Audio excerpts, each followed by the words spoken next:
वंदे मातरम। मैं हूं मेहुल अग्रवाल और आज की इस परिचर्चा में आपका बहुत स्वागत करता हूं। फ्रेंड्स, आज हम बात करने जा रहे हैं एक वर्ड माइथोलॉजी को कि क्या हमें इसको हमारे रिलीजन के साथ जोड़ना चाहिए या नहीं। तो चलिए सबसे पहले हम इस वर्ड का मतलब समझते हैं। माइथोलॉजी माइथोलॉजी मतलब मिथ का मतलब होता है कहानी और लॉजी मतलब पढ़ाई, यानी कहानियों की पढ़ाई माइथोलॉजी।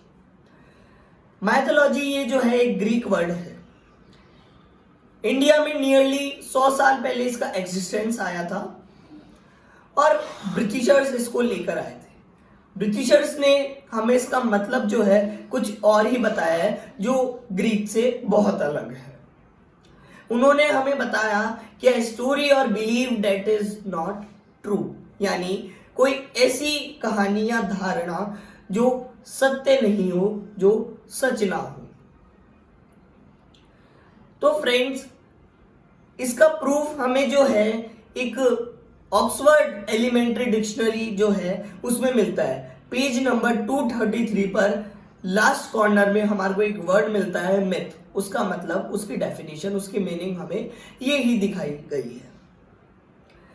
तो क्या हमारे को इस वर्ड को हमारे रिलीजन के साथ जोड़ना चाहिए? Like Hindu mythology, Christian mythology, Islamic mythology, तो क्या हमें ये जोड़ना चाहिए? ये एक बहुत बेसिक सा सवाल है। तो देवदत्त पटनायक हमें बताते हैं कि दो चीज है, दो, मान लीजिए दो शेल्फ है, एक फैक्ट की और एक फिक्शन की।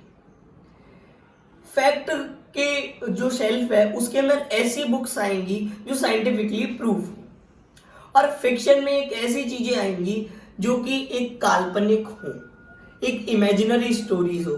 लाइक पंचतंत्र की जो कहानियां हैं वो उसमें आएंगी, और फैक्ट्स की जो भी फैक्ट्स की किताबें होती हैं वो उसमें आएंगी। तो फिर एक थर्ड टर्म हमारे को निकालनी पड़ती है हमारे रिलीजियन बुक को रखने के लिए। जानते हैं क्यों?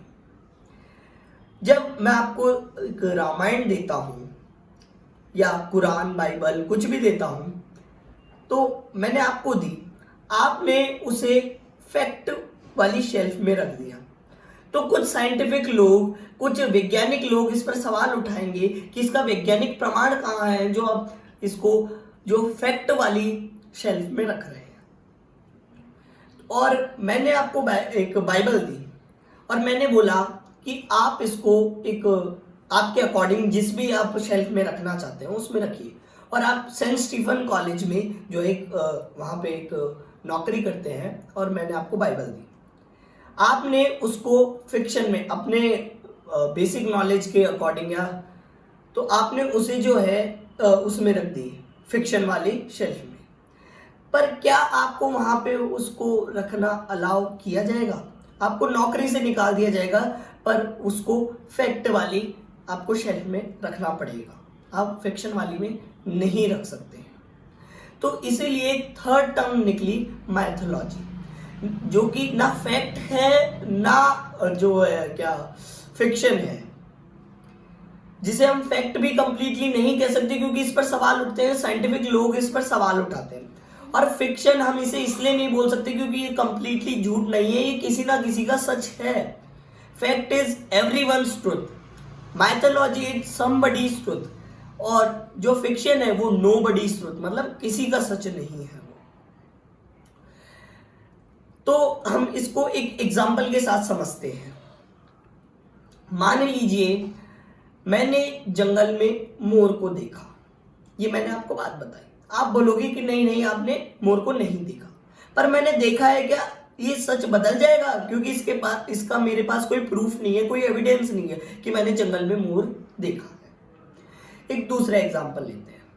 मैंने एक कटोरी पनीर की सब्जी ली, मैंने उसे टेस्ट करा, तो मुझे पता लगता है कि इसके अंदर नमक ज्यादा है। आप बोलोगे कि नहीं नहीं मैंने इसे बनाया, इसमें नमक ज्यादा नहीं है। मैं बोलूंगा कि इसमें नमक ज्यादा है, आप चखिए। जब आपने इसे टेस्ट करा तो आपको एक्सपीरियंस होता है, आपको अनुभव होता है कि हाँ इसमें सच में नमक ज्यादा है।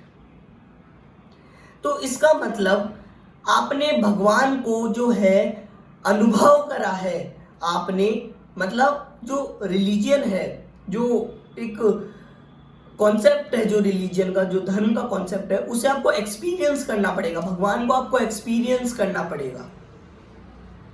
एक और चीज मैं आपके साथ साझा करता हूं। तो चलिए अब हम दोबारा जो है ग्रीक पर आते हैं। ग्रीक के अंदर दो वर्ड होते हैं, एक मिथ, जो हमने पहले आपको बताया कि इसका मतलब कहानी होती है, एक दूसरा वर्ड है स्तुआर। इसको हमारी लैंग्वेज में हम हिस्ट्री और इतिहास कहते हैं। स्तुआर का मतलब होता है कहानी और मिथ का मतलब होता है कहानी। तो आप देखिए, मिथ और स्तुआर यानी हिस्ट्री, दोनों का मतलब एक है, यानी कहानी। और ब्रिटिशर्स ने हमारे को कितना घुमा फिरा करके इस वर्ड को प्रेजेंट करा है। तो अब आप देखिए कि हमारे को माइथोलॉजी वर्ड जो है हमारे रिलीजन के साथ जोड़ना चाहिए या नहीं। अगर जोड़ना चाहिए तो इसकी डेफिनेशन, इसकी सही डेफिनेशन क्या होगी। अगर इस वीडियो से आपको कोई भी जानकारी मिलती है तो प्लीज इसे आप शेयर कीजिए, और आपकी क्या माइथोलॉजी वर्ड पर राय है वो कमेंट बॉक्स में हमें जरूर बताइए, और कृपया आपके अपने चैनल को सब्सक्राइब कीजिए। धन्यवाद। जय हिंद।